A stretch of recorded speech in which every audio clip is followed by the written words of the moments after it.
నమస్కారం, వందే మాతరం మీడియాకి స్వాగతం. హెడ్లైన్ చూద్దాం.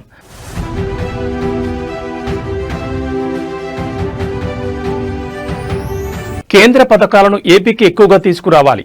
హెచ్ఓడీల సమావేశంలో సీఎం చంద్రబాబు కీలక వ్యాఖ్యలు.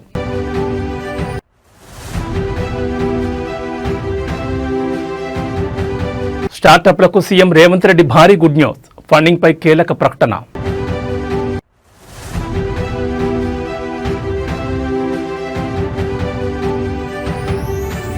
గూగుల్ సీఈఓ సుందర్ పిచాయ్తో మంత్రి లోకేష్ భేటీ. పలు కీలక అంశాలపై చర్చ.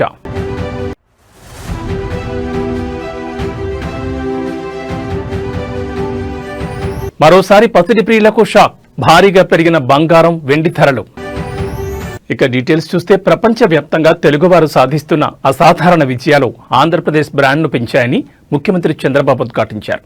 ప్రపంచంలో ఏ దేశం వెళ్లినా ఎక్కువ తలసరి ఆదాయం సంపాదించే వ్యక్తులు తెలుగువారే అన్నారు. సచివాలయంలో నిర్వహించిన సమావేశంలో సీఎం చంద్రబాబు మాట్లాడారు. ప్రపంచంలోని ఏ దేశంలోనైనా విదేశీ విద్య కోసం విదేశాలకు వెళ్లే వారిలో అధిక శాతం తెలుగువారే ఉంటారన్నారు. ప్రపంచం తెలుగువారి ప్రతిభను గుర్తించిందని, అది మన బ్రాండ్ అని ఆయన పేర్కొన్నారు. విశాఖ భాగస్వామ్య సదస్సు ద్వారా రాష్ట్ర బ్రాండ్ను తమ సరిదిద్దామని, ఈ సదస్సు ద్వారా 13.26 లక్షల కోట్ల పెట్టుబడులు వచ్చాయని, దీనివల్ల 16 లక్షల మందికి ఉద్యోగాలు వస్తాయని ప్రకటించడానికి తాను గర్వపడుతున్నానని తెలిపారు. ఇప్పటికే ఎస్ఐపిబి ద్వారా 8.29 లక్షల కోట్ల పెట్టుబడులు గ్రౌండ్ అయ్యాయని వెల్లడించారు. దేశంలోని అత్యధిక పారిశ్రామిక పార్కులో ఉన్న రాష్ట్రంగా ఆంధ్రప్రదేశ్ నిలిచిందని కేంద్ర ప్రభుత్వం సైతం పార్లమెంట్లో ప్రస్తావించిందని గుర్తు చేశారు. లాస్ట్ ఇయర్ అంటే 5 సంవత్సరాలు ఏ స్టేజ్కి తీసుకొచ్చారంటే లాస్ట్కి వచ్చే కొందికి సెంట్రలీ స్పాన్సర్ స్కీమ్స్ వాడుకోవడం మానేసి వాళ్ళ డబ్బులు డైవర్ట్ చేసి గవర్నమెంట్ ఆఫ్ ఇండియా రూల్స్ మార్చారు ఆంధ్రప్రదేశ్ కోసం.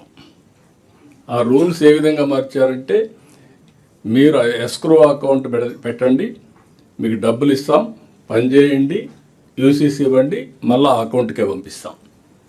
అంటే డైవర్ట్ చేయడానికి వీలు లేకుండా కొత్త విధానం తీసుకొచ్చారు. ఆంధ్రప్రదేశ్ జరిగిన అవకతవకల కోసం ఉండే అడ్మినిస్ట్రేషన్ మనం గుర్తుపెట్టుకోవాలి. ఇది ఈ సంవత్సరం మనం మ్యాక్సిమం సెంట్రల్ స్పాన్సర్ స్కీమ్స్ తీసుకురావాలి. దానికి కూడా ఏం చేయాలో మనం వర్కౌట్ చేయాల్సిన అవసరం ఉంది. దేశం కోసం మనం చాలాసార్లు చెప్పాం. ఈరోజు మీరు చూస్తే AP brand very strong brand. ఇది over a period of time AP brand weak కావడమే కాకుండా డ్యామేజ్ అయ్యింది. మీరందరూ గుర్తుపెట్టుకోవాల్సిన ఒక వ్యక్తి యొక్క ప్రవర్తన వల్ల over a period of time ఆయన పరపతి పెరుగుతుంది. హైదరాబాద్ కేవలం స్టార్టప్ హబ్గా ఎదగడమే కాదని, ఆ కంపెనీలు యూనికార్న్ కంపెనీలుగా ఎదగాలని, అందుకోసం రాష్ట్రంలో ఒక మంచి ఎకోసిస్టమ్ను సృష్టించాలనుకుంటున్నామని ముఖ్యమంత్రి రేవంత్ రెడ్డి అన్నారు. స్టార్టప్ల కోసం తమ ప్రభుత్వం 1000 కోట్లతో స్టార్టప్ ఫండ్ ఏర్పాటు చేస్తుందని చెప్పారు. హైదరాబాద్ టీ హబ్లో గూగుల్ స్టార్టప్ ప్రారంభోత్సవ కార్యక్రమంలో సీఎం పాల్గొని మాట్లాడారు. స్టార్టప్లను ఫుట్బాల్ ఆటతో పోల్చారు. నేను ఫుట్బాల్ ఆడతానని, ఫుట్బాల్లో సమిష్టి కృషి అవసరం, పట్టుదలతో సాధన చేయాలి, ఇది టీం వర్క్, చివరికి గెలుపు చాలా ముఖ్యమని అన్నారు. స్టార్టప్ కూడా అదేవిధంగా ఉండాలని సూచించారు. తెలంగాణ ప్రభుత్వం గూగుల్కు అవసరమైన సహకారం అందించడానికి సిద్ధంగా ఉందని చెప్పారు. హైదరాబాద్లో ఉన్న అగ్రస్థాయి స్టార్టప్స్లో గూగుల్ ఒకటని ఆయన చెప్పారు. మీరు యువకులు, శక్తివంతులు, సాధారణంగా మీరు మీ కలలను సాకారం చేసుకోవాలనుకుంటారు. ఈ సందర్భంగా మీకు స్ఫూర్తిని కలిగించే ఒక విషయం చెప్తా. ఉన్నతాశయాలతో 1998లో ఇద్దరు స్టాన్ఫోర్డ్ యూనివర్సిటీ మిత్రులు కలిసి కాలిఫోర్నియాలో ఒక గ్యారేజ్లో ఓ స్టార్టప్ను ప్రారంభించారు. అదే నేటి ప్రఖ్యాత గూగుల్ కంపెనీగా అవతరించిందని వ్యాఖ్యానించారు. తెలంగాణ భవిష్యత్ అభివృద్ధిని ఆకాంక్షించి ప్రపంచానికి తెలంగాణ బ్రాండ్ను పరిచయం చేయాలని గత 2 రోజులు తెలంగాణ రైజింగ్ 2047 గ్లోబల్ సమ్మిట్ను నిర్వహించామన్నారు. 1,000 crore startups, 1,000 crore startup of fund of funds. Use these resources, use these funds and become the next Google. Only one suggestion is that you have to become one more Google from Hyderabad, Telangana, or at least $1 billion. ప్రముఖ అంతర్జాతీయ సంస్థ Google CEO Sundar పిచాయ్తో రాష్ట్ర IT విద్యాశాఖల మంత్రి నారా లోకేష్ భేటీ అయ్యారు. విశాఖపట్నంలో ఏర్పాటు చేయనున్న Google AI data centre పనుల పురోగతి గురించి సుందర్తో సమావేశమై చర్చించారు. ఈ సందర్భంగా మంత్రి నారా లోకేష్ మాట్లాడుతూ డ్రోన్ సిటీలో అసెంబ్లింగ్ యూనిట్ ఏర్పాటు చేయాలని అన్నారు. విశాఖపట్నంలో $15 బిలియన్ పెట్టుబడులను పెట్టేందుకు గూగుల్ సంస్థ ముందుకు రావడం పట్ల హర్షం వ్యక్తం చేశారు. Google AI data centre project పనులను ప్రారంభించడం, అందుకు ప్రణాళికలను అమలుపరచడం గురించి గూగుల్ సీఈఓతో పాటు సంస్థ ఉన్నత స్థాయి ప్రతినిధులతో మంత్రి లోకేష్ సమాలోచనలు జరిపారు. విస్ట్రాన్ న్యూ వెబ్ కార్పొరేషన్ ద్వారా డేటా సెంటర్ సర్వర్ తయారీ ఎకోసిస్టమ్ను ప్రోత్సహించాలని వారికి మంత్రి విన్నవించారు. ఏపీలో రాబోయే డ్రోన్ సిటీ ప్రాజెక్టులో డ్రోన్ అసెంబ్లీ, క్యాలిబ్రేషన్, టెస్టింగ్ యూనిట్ను ఏర్పాటు చేయాలని కోరారు. విశాఖపట్నంలో భారీ పెట్టుబడులను పెడుతున్నందుకు గాను గూగుల్ సీఈఓతో పాటు భేటీలో పాల్గొన్న Google cloud CEO Thomas Kurian, global networking and infrastructure vice president Vikas కోలియాలకు ధన్యవాదాలు తెలియజేశారు. ఈ సందర్భంగా గూగుల్ సీఈఓ సుందర్ పిచాయ్ మాట్లాడుతూ దేశంలో క్లౌడ్ రీజియన్ల విస్తరణకు ప్రాధాన్యం ఇస్తున్నామని అన్నారు. అంతేకాకుండా గూగుల్ ఫర్ స్టార్టప్స్ యాక్సిలేటర్స్ ద్వారా భారత్లో స్టార్టప్ కంపెనీలకు తమ సంపూర్ణ మద్దతు అందిస్తున్నామని వివరించారు. తమ సంస్థ విశాఖపట్నంలో ప్రకటించిన $15 బిలియన్ విలువైన ఏఐ డేటా సెంటర్ అమెరికా ఇతర దేశాల్లో అతిపెద్ద ఎఫ్డీఐ కానుందని వెల్లడించారు.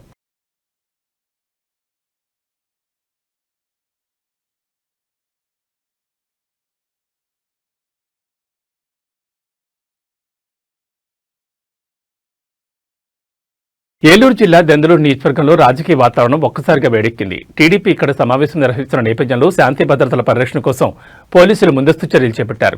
వైసీపీ మాజీ ఎమ్మెల్యే అబ్బాయి చౌదరిని ఆయన నివాసంలోనే గృహ నిర్బంధంలో ఉంచారు. ఈ రోజు దెందులూరులో టీడీపీ ఓ సమావేశం ఏర్పాటు చేసింది. ఇదే రోజు వైసీపీ శ్రేణులు కూడా సంతపేట నుంచి భారీ ప్రదర్శన నిర్వహించాలని నిర్ణయించాయి. ఒకే ప్రాంతాల్లో ఇరు పార్టీల కార్యక్రమాలు తలపెట్టడంతో ఘర్షణలు జరిగే ప్రమాదం ఉందని పోలీసులు అంచనా వేశారు. దీంతో ఎలాంటి అవాంఛనీయ ఘటనలు జరగకుండా ఉండేందుకు కొండలరావుపాలెంలోని అబ్బాయి చౌదరి ఇంటి చుట్టూ భారీగా పోలీస్ బలగాలు మోహరించి ఆయన బయటకు రాకుండా కట్టడి చేశారు. గత కొంతకాలంగా దెందులూరులో TDP MLA Chintamaneni Prabhakar, YCP నేత అబ్బాయి చౌదరి వర్గాల మధ్య తీవ్రమైన విభేదాలు కొనసాగుతున్నాయి. సోషల్ మీడియా పోస్టులు, లీజ్ బకాయిల వివాదాలు వంటి అంశాలతో పలుమార్లు ఉద్రిక్తతలు చోటు చేసుకున్నాయి. ఈ పరిణామాల నేపథ్యంలో నియోజకవర్గంలో 144 సెక్షన్ విధించే యోచనలో పోలీసులు ఉన్నట్టు తెలుస్తోంది. ఇరు పార్టీల నేతలు, కార్యకర్తలు సంయమనం పాటించి శాంతి భద్రతలకు సహకరించాలని పోలీసులు విజ్ఞప్తి చేస్తున్నారు. అది కొంతసేపు అంటే ఒక హాఫ్ అన్ అవర్ ఆగి వెళ్ళిపోదాం అంటే చక్కగా రండి కాఫీ తాగి కొత్తగా వచ్చారు మా ఎదురు నియోజకవర్గం చక్కగా కాఫీ తాగుదాం కూర్చుందాం కాసేపు.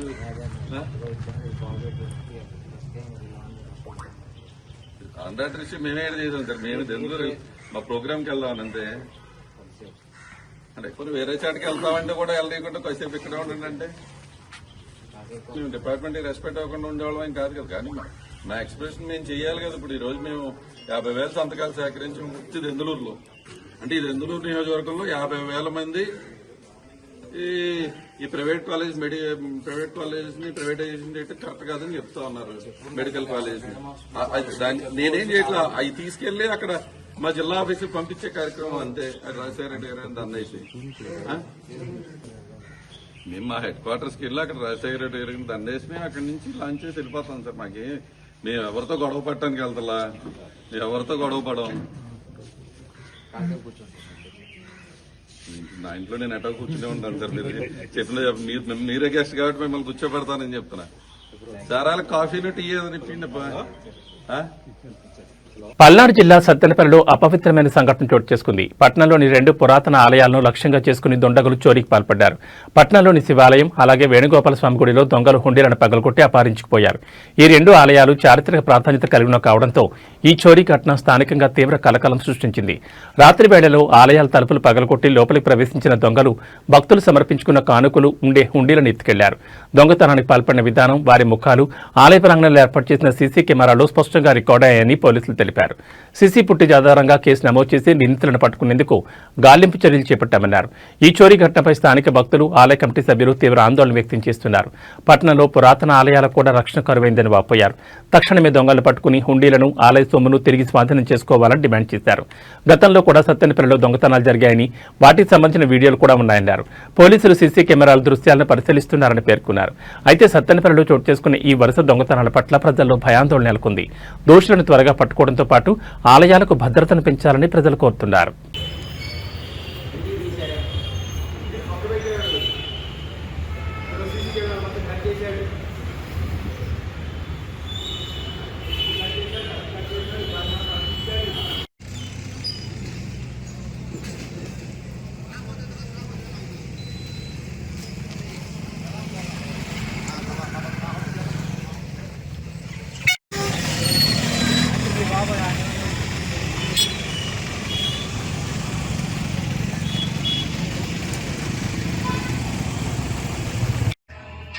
ఇది ఎదురుండి తిన్నా సార్.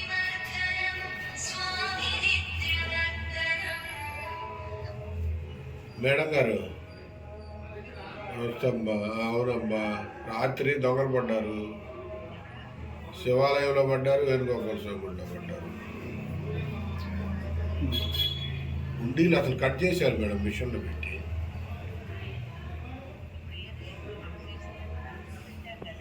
ఉన్నాయి, సీసీ కెమెరాలు కూడా ఉన్నాయి అక్కడ కూడా.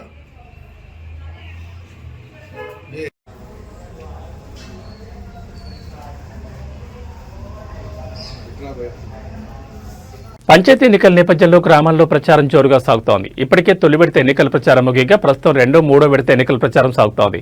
ఈ క్రమంలో స్టేషన్ ఘన్పూర్ నియోజకవర్గంలో బీఆర్ఎస్ అభ్యర్థుల ప్రచారాన్ని ఎమ్మెల్యే కడియం శ్రీహర్ అడ్డుకున్నారు.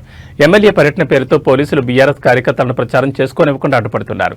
ఈ నేపథ్యంలో హనుమకొండ జిల్లా ఐనవోలు మండలం గర్మెళ్లపల్లి గ్రామంలో బీఆర్ఎస్ కార్యకర్తలు ఆగ్రహం వ్యక్తం చేశారు. కడియం సారు మనది ఏ పార్టీ, కాంగ్రెస్ హామీలు ఏమయ్యాయని రాసిపెట్టి ఉన్న ప్లకార్డులతో నిరసన దిగారు. గర్మెళ్లపల్లి గ్రామ ప్రజలకు నమస్కారాలు. మా భార్య ఎస్సీ రిజర్వ్ కావడం వల్ల మా భార్యను సర్పంచ్ అభ్యర్థిగా నిలబెట్టినాను. మేము ప్రచారం కోసం పోదామని వచ్చిన అక్క చెల్లెలందరికీ అన్నదమ్ములందరికీ టిఫిన్ చేయిస్తుండగా మా కాంగ్రెస్ టీఆర్ఎస్ పార్టీలో గెలిచి బిడ్డ కోసం లబ్ధి పొంది బిడ్డ ఉపాధి కోసం కాంగ్రెస్ పార్టీలోకి చేరడం జరిగింది. అతని ర్యాలీ కోసం వచ్చిన కడియం గారి బందోబస్తుకు వచ్చిన పోలీసు వాళ్ళు మమ్మల్ని టిఫిన్ చేయకుండా మీరు 1 కిలోమీటర్ దూరంలో ఉండండి మీరు అని తరిమి కొట్టిండ్రు.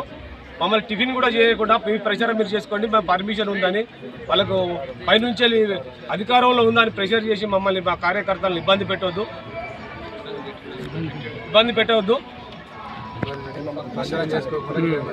ప్రచారం చేయకుండా కిలోమీటర్ దూరం పంపించినారు. ప్రచారం మేము చేసుకుంటుంటే పోలీసు వాళ్ళు వచ్చి మీరు ఇక్కడ వేయద్దు, మేము వాళ్ళకి ఇచ్చాం పర్మిషన్, మీకు పర్మిషన్ లేదు అని నెట్టేయడం జరుగుతున్నది. దాదాపు 1 కిలోమీటర్ దూరం మమ్మల్ని తరిగి కొట్టడం జరుగుతున్నది. మా వెనకనే రావడం జరుగుతున్నది జబర్గడ్డ పోలీసు వాళ్ళు. మేము ఏమనుకున్నా కూడా మా ప్రచారం మేము చేసుకోవడం జరుగుతుంది. మాకున్న ధైర్యం, మా ఉంగరం గుర్తు పక్కా గెలుస్తుంది. ఆ భయం వాళ్ళకు చుట్టుకొని కాంగ్రెస్ వాళ్ళు చేస్తారని వాళ్ళ ప్రచారం ఆపండి సార్ అని పోలీసు వాళ్ళు చెప్పడం జరిగింది.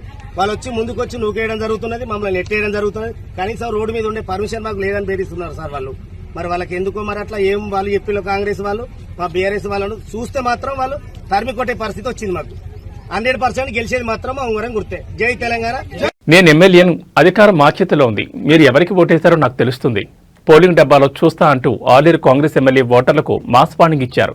నా సొంతూరు సైదాపురంలో 1 వార్డు ఓడిపోతే నేను ఓడిపోయినట్లే అంటూ తీవ్రస్థాయిలో ధ్వజమెత్తారు. గ్రామ పంచాయతీ ఎన్నికల్లో భాగంగా మంగళవారం యాదగిరిగుట్ట మండలంలోని పలు గ్రామాల్లో ఎన్నికల ప్రచారం నిర్వహించారు. ఈ క్రమంలో తన సొంతూరైన సైదాపురంలో కార్నర్ మీటింగ్లో మాట్లాడుతూ బెదిరింపులకు పాల్పడ్డారు. సైదాపురం నా సొంత గ్రామం, మీరంతా మా కుటుంబ సభ్యులే. కాంగ్రెస్ పార్టీ బలపరిచిన అభ్యర్థి గెలుస్తాడని సర్వేలని చెప్తున్నాయి. అభ్యర్థి గెలుపు లాంఛనమే అని పేర్కొన్నారు. కొంతమంది కిగిరిగాళ్లు ఇండల్లోకి వచ్చి ఓట్లను అడుగుతున్నారని మండిపడ్డారు. గ్రామంలో కాంగ్రెస్ సర్పంచ్ ఉంటేనే అభివృద్ధి చేస్తారని తెగేసి చెప్పారు. 1 వార్డు ఓడిపోయినా నేను ఓడిపోయినట్లే. 1 ఓటు బీఆర్ఎస్ పార్టీ అభ్యర్థికి వేసినా నా మీద ఒట్టే. వీరభద్రస్వామి మీద ఒట్టి చెప్తున్నా. ఒక్కొక్కటి పని చెప్తా, వాళ్ళ తాట తీస్తా, నా ఇంటికి వస్తారు, పనులు చేయించుకుంటారు, నాపైనే పోటీ దిగుతారా? గుర్తుపెట్టుకోండి, నా గడపను తొక్కనీయా అంటూ మాస్ వార్నింగ్ ఇచ్చారు. ఈ క్రమంలో సైదాపురం గ్రామానికి హామీల వర్షం కురిపించారు.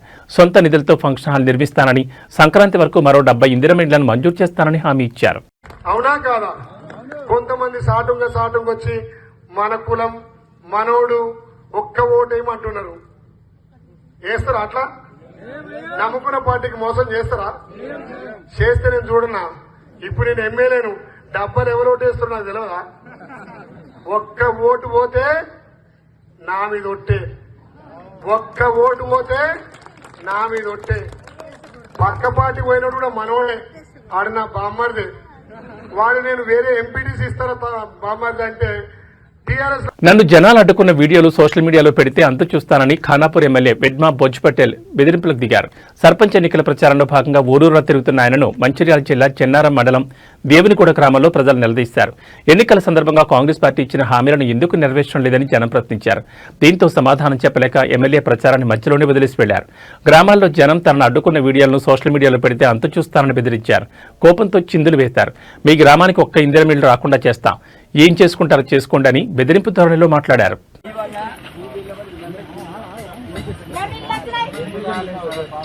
ఏంటి చేయడానికి చేయడానికి పిచ్చి పిచ్చి చేయకండి, గరీబులను ఇబ్బంది పెట్టకండి. ఆపిండు మర్యాద చెప్పిండు పాప ఆమె సీట్ ఎవరికి ఇచ్చిండు, ఎవరికి ఇచ్చిన సీట్ నేనే కదా. మీరేదో పాప ఆమె ఆపిందని నేను ఆగితే మీరు సోషల్ మీడియాలో పెట్టడానికి చేసేస్తే ఇల్లు రాకపోతే బాధ్యత వహించాలి. నేను కొన్ని విషయాలు మేము పెట్టేస్తాం. నేను ఈ రోజు వెళ్ళమ్మా చెప్తున్నాను, ఇది సోషల్ మీడియాలోకి వచ్చినానుకో నేను ఇక్కడ ఒక ఇల్లు కూడా ఏం చేస్తాను చెప్పి ఏమైనా ఊరికే ఉంది చెప్పి సోషల్ మీడియాలో పెట్టడానికి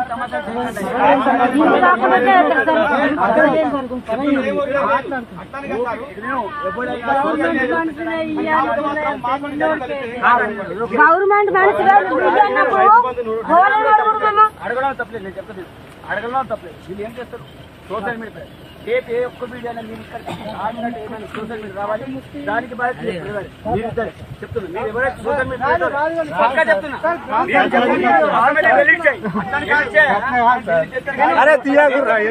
మంత్రి దుద్దిళ్ల శ్రీధరబాబును ఉద్దేశిస్తూ మాజీ ఎమ్మెల్యే పుట్ట మధు అభివృద్ధి పనుల విషయంలో విమర్శలు చేశారు. మందన నియోజకవర్గంలో అభివృద్ధి జరగలేదంటూ తెలిపారు. మంత్రి శ్రీధరబాబు తండ్రి శ్రీధరబాబు మందనలో ఒక్క వంతెన కూడా కట్టలేదని, మందనలో పివి నరసింహారావు తర్వాత కేసీఆర్ ముఖ్యమంత్రి అయ్యాక మందనలో అనేక చెక్ డ్యాంలు బ్రిడ్జిలు నిర్మించారని తెలిపారు. శ్రీధరబాబు గెలిచి 2 సంవత్సరాలు అవుతోంది. ఇప్పటివరకు మందనలో ఒక్క పని కూడా చేయలేదని ఆరోపించారు. దమ్ము ధైర్యం ఉంటే దుద్దిల శ్రీధర్ నువ్వు ఈ 2 సంవత్సరాల ఏం చేసినావు? కనీసం ఒక వంతెనన్న కట్టినవా? మీ నాయన ఒక వంతెన కట్టలే, నువ్వు ఒక వంతెన కట్టలే. పివి నరసింహారావు గారి తర్వాత బీఆర్ఎస్ పార్టీ ప్రభుత్వంలో కేసీఆర్ గారి నాయకత్వంలో నేను ఎమ్మెల్యేగా ఉన్నప్పుడే అనేక బ్రిడ్జిలను కట్టినాం, అనేక ప్రాజెక్టులు కట్టినాం. ఇక్కడ చెక్ డ్యామ్ అద్భుతంగా కనబడతా ఉన్నది. ఈ చెక్ డ్యామ్ను కూడా మేమే నిర్మించినాం. ఈ చెక్ డ్యామ్ వృధా అన్నవు నువ్వు తెలివిలేని దద్దమ్మం కానీ నువ్వు మంచి పనులు ఆలోచించవు కనుక నేను ఇవాళ దుద్దిళ్ల శ్రీధర్ ఇప్పటికైనా కళ్ళు తెరువు, ఇప్పటికైనా ఈ ప్రజల పక్షాన ఆలోచించు. మొదటి సంవత్సరం వృధా చేసిండు, 2వ సంవత్సరం పూర్తిగా వృధా చేసిండు. ఇప్పటి వరకు 24 నెలలలో 24 పైసల పని కూడా దుద్దిళ్ల శ్రీధర్ చేయలేదని దానికి సోమన్పల్లి బ్రిడ్జే సాక్ష్యంగా నిలువుటెద్దు సాక్ష్యంగా కనబడుతున్నది. ఈ ప్రతిపక్షాలను లేకుండా చేస్తాం, లీడర్లను కొనుగోలు చేస్తాం, ఏ విధంగానైనా మేము గెలుస్తామంటున్నారు. మమ్మల్ని పూర్తిగా అంతమొందించడానికి, కేసుల పాలు చేయడానికి ప్రయత్నం మీరు ఏదైతే చేస్తున్నారో, ఏది చేసినా ఈ కంఠంలో తుదిరి శ్వాస ఉండే వరకు ఈ సమాజం మేల్కొల్పు కోసం అయితేనేమో అధికారంలో ఉంటే పని చేస్తాం, ప్రతిపక్షంలో ఉంటే నీ మెడలు వంచడానికి కోసం, నీ కాంగ్రెస్ ప్రభుత్వాన్ని మెడలు వంచడానికి కోసం. ఖచ్చితంగా అడవి సోమన్పల్లి బ్రిడ్జిని చూసి అవమానపడాలి కాంగ్రెస్ పార్టీ నియోజకవర్గంలో. మరి నువ్వు చేసిన అభివృద్ధి 2 సంవత్సరాలలో 24 నెలలలో నువ్వు మాలాగా మొదటిసారి ఎమ్మెల్యే అయినవు కాదు. నీ అయ్యా కానుంచి నీ దాకా 40వ సంవత్సరం ఇప్పుడు నడుస్తా ఉన్నది. కనీసం ఈ బ్రిడ్జికి సున్నమేలాంటి దద్దమ్మ నువ్వు. ఖచ్చితంగా ఈ ప్రజాక్షేత్రంలో నీ మెడలు వంచుతాం, ఈ సమాజం ముందట నిన్ను దోషిగా నిలబెడతామని ఈ సందర్భంగా గుర్తు చేస్తూ సూర్యాపేట జిల్లా తొంగతుర్తి నియోజకవర్గం నూతనకల్ మండలం లింగంపల్లి గ్రామంలో కాంగ్రెస్ నాయకుల చేతిలో హత్యకు గురైన బీఆర్ఎస్ కార్యకర్త మల్లయ్య భౌతికాయానికి మాజీ మంత్రి ఎమ్మెల్యే జగదీష్ రెడ్డి, మాజీ ఎమ్మెల్యే కాదర్ కిషోర్ నివాళులర్పించారు. అనంతరం వారు మృతుని కుటుంబాన్ని పరామర్శించి వారికి అండగా ఉంటామని హామీ ఇచ్చారు. ఈ సందర్భంగా మాజీ మంత్రి ఎమ్మెల్యే జగదీష్ రెడ్డి మాట్లాడుతూ 6 నెలల క్రితమే కాంగ్రెస్ పార్టీ అంతర్గత తగాదాలతో ఒక హత్య జరిగింది. పోలీసుల నిర్లక్ష్యం వల్లే ఈ హత్య జరిగిందని నేను ఆ రోజు చెప్పాను. దురదృష్టవశాత్తు ఈ రోజు ఇంకో హత్య జరిగింది. ఈ గడ్డపై గతంలో కాంగ్రెస్ పార్టీ నాయకులు హత్యలు చేసిన సంస్కృతి ఉంది. మేము 10 ఏళ్లలో ఆ సంస్కృతిని రూపుమాపడానికి ఎంతో కృషి చేశాం. కానీ అధికారంలోకి రాగానే మళ్లీ హత్యలు మొదలుపెట్టారు. హత్యకు గురైన మల్లయ్య కుటుంబానికి మా పార్టీ తరపున మేము ఎల్లప్పుడూ అండగా ఉంటామని హామీ ఇచ్చారు.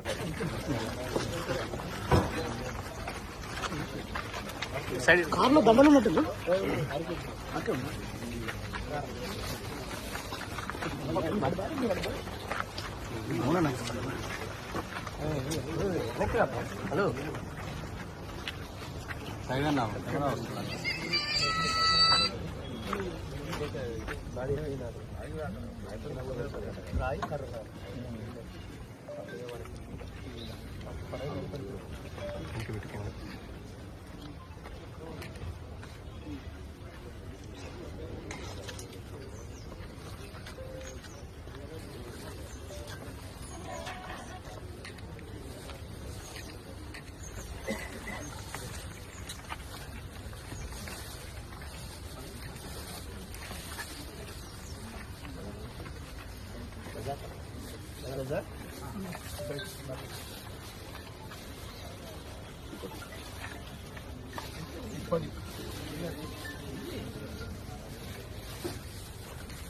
నెలల క్రితమే ఒక హత్య జరిగింది. అది కాంగ్రెస్ పార్టీ అంతర్గత తగాదాలతోనే జరిగింది. మేము ఆ రోజే చెప్పినాం, నేను ఆ రోజే బహిరంగంగా చెప్పినా ఇది పోలీసుల వైఫల్యం తప్ప ఇంకొకటి కాదు, మీరు ఉదాసీనంగా ఉంటే ఇదే రకంగా కొనసాగుతాయనే మాట. అందుకే మళ్ళీ చెప్తున్నా, నేను ఇటువంటి కేసుల్లో పోలీసులు తీవ్రంగా స్పందించకపోతే, కఠినమైన చర్యలు తీసుకోకపోతే అవి కొనసాగుతాయి. ఈ ప్రాంతంలో గతంలో ఆ సంస్కృతి ఉంది. ఆ సంస్కృతిని రూపుమాపడానికి మేము 10 ఏళ్లు చేసిన కృషిని ఇవాళ మళ్ళీ కాంగ్రెస్ పార్టీ నాశనం చేస్తుంది. జిల్లాలో ఉండే ప్రజలు, ప్రజాస్వామికవాదులు, ఇతర పార్టీల నాయకులందరూ కూడా నేను విజ్ఞప్తి చేస్తా ఉన్నా, ఈ విషయంలో అందరం కూడా ఏకం కావాల్సిన అవసరం ఉంది. కాంగ్రెస్ మూర్ఖ వైఖరిని ఎండగట్టాల్సిన అవసరం ఉంది. ప్రజల్లో కాంగ్రెస్ గుండాయిజాన్ని వ్యతిరేకిస్తూ పెద్ద ఎత్తున ఉద్యమాలు చేయాల్సిన అవసరం కూడా వస్తూ ఉంది. తప్పకుండా మనం అందరం కూడా పనికి పూనుకోవాలని చెప్పి విజ్ఞప్తి చేస్తూ, మేము మా ఉప్పల మల్లయ్య, మా కార్యకర్త కుటుంబానికి పూర్తి స్థాయిలో అండగా ఉంటాం. మా కార్యనిర్వాహక అధ్యక్షులు కేటీఆర్ గారు కూడా మాట్లాడి వారు వస్తారని చెప్పడం జరిగింది. కానీ ఇవాళ ఉన్న పరిస్థితులలో ఒకవైపు ఎన్నికలు జరుగుతూ ఉన్నాయి, ఇంకా ఉద్రిక్తతలు పెరిగే అవకాశం ఉంది అని చెప్పి మేమే వద్దని చెప్పడం జరిగింది. మరి తొందరలోనే వచ్చి ఆ కుటుంబాన్ని పరామర్శించి పార్టీ నుంచి పూర్తిగా ఆ కుటుంబాన్ని ఆదుకోవడానికి కావాల్సిన కార్యక్రమాలు కూడా మేము చేస్తాం. మరి ఇటువంటి దాడుల్ని అందరూ కూడా ఖండించాలని చెప్పి విజ్ఞప్తి చేస్తాం. 2 రోజులుగా కాస్త తగ్గుముఖం పట్టిన బంగారం వెండి ధరలు బుధవారం అప్డేట్ అయ్యాయి. బంగారం వెండిపై భారీగా పెరిగింది. మన భారతీయ సంప్రదాయంలో బంగారానికి అత్యంత ప్రాధాన్యత ఇస్తారు. హిందూ సంప్రదాయంలో ప్రత్యేక స్థానం ఉంది. ఈ మధ్య కాలంలో నుంచి విపరీతంగా పెరుగుతున్న ధరలు ఇప్పుడు మరింతగా ఎగబాకాయి. దేశీయంగా 24 క్యారెట్ల 10 గ్రాముల బంగారంపై ₹870 వరకు పెరిగిగా, అదే 22 క్యారెట్ల 10 గ్రాముల బంగారంపై ₹800 వరకు పెరిగింది. ఇక వెండి విషయానికి వస్తే కిలో వెండిపై ఏకంగా ₹9,000 పెరిగింది. దీన్ని బట్టి చూస్తే వెండికి ఎంత డిమాండ్ ఉందో అర్థమైపోతోంది. వెండిని చాలా వాటిలో ఉపయోగిస్తున్నారు. ముఖ్యంగా ఎలక్ట్రిక్ వాహనాలు, ఇతర పరికరాల్లో సిల్వర్ను అధికంగా ఉపయోగిస్తుండటంతో బంగారంతో సమానంగా పరుగులు పెడుతోంది. ప్రస్తుతం బంగారం, వెండి కొనాలంటేనే భయపడే రోజులొచ్చాయి. ధర పెరిగిన తర్వాత వెండి కిలో ధర 1,99,000గా ఉంది. అదే హైదరాబాద్, చెన్నై, కేరళ రాష్ట్రాల్లో అయితే భారీగా ఉంది. ఇక్కడ కిలో వెండి ధర 2,07,000 వద్ద కొనసాగుతోంది.